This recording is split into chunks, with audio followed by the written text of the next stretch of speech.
start working on different projects. Then one project leads to another, and each time you do things that are a little more fun. You try stuff out, and then one day you say to yourself, yeah, I like doing this. My dad loved cars. My grandpa used to tinker around with everything that moved. So there's a history. I kind of grew up with it. The initial idea, and the idea that we still have, is that it's a collective thing, a family thing even. Then at some point when you need a kick in the butt, but you can't do it yourself, there are others to do it for you.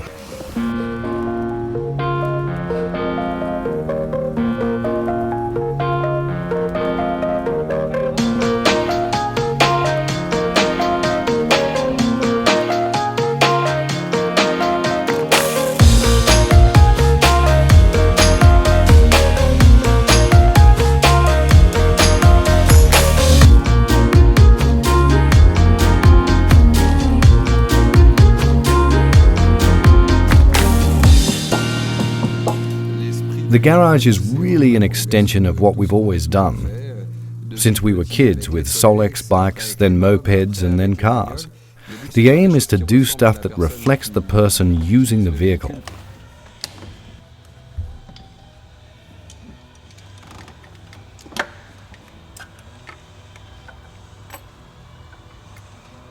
In terms of reconstructing a vehicle, the main thing is putting back just what's essential.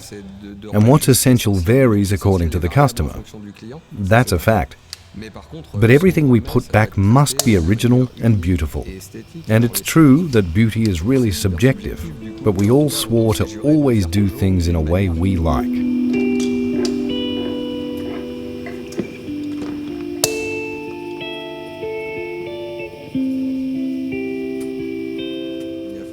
It's also about restoring, because each car has a soul that you have to respect. That's one of the criteria. The goal isn't to deform the vehicle.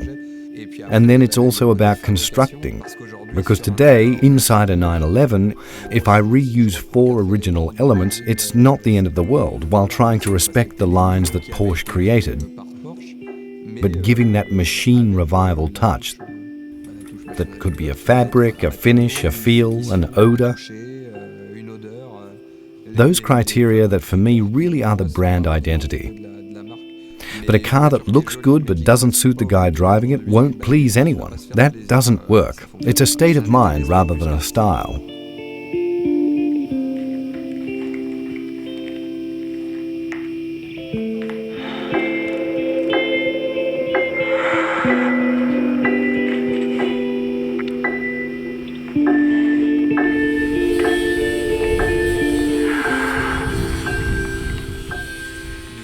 We use nice materials. Not always the same ones, but we do work with wood, we work with metal, leather, obviously, or leatherette. And when we don't know how to work with those things ourselves, we ask other people for their input. That's what makes it something living, that evolves over time, which in a nutshell always takes you further than you'd imagined at the start.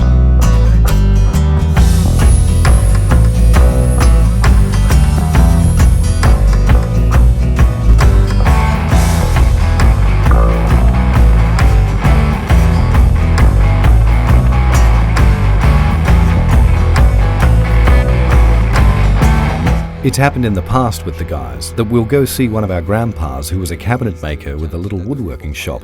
We'll spend a week of vacation there with him and he'll show us stuff, we'll try things out. It doesn't result in anything and you come back with a lamp stand, you know.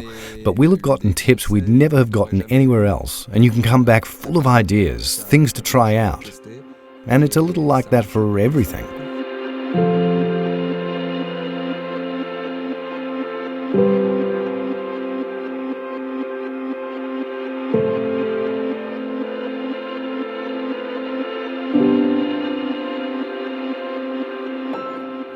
When you finish a project and you're behind the wheel, you have such a great feeling seeing what you started with end up like that. It's almost as good as when you see the customer seeing his finished car for the first time. And the truth is, when you're driving that car, you're driving something you love.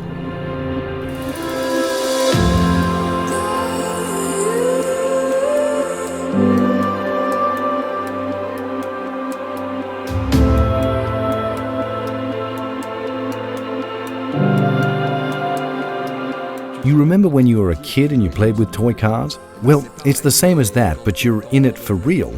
You're there trying to read the road, and you're like a little kid because you're driving a sports car.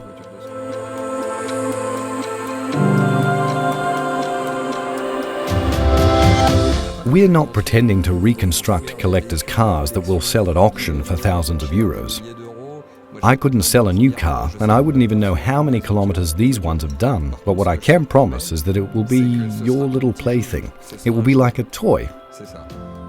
And you better drive it, otherwise there'll be trouble.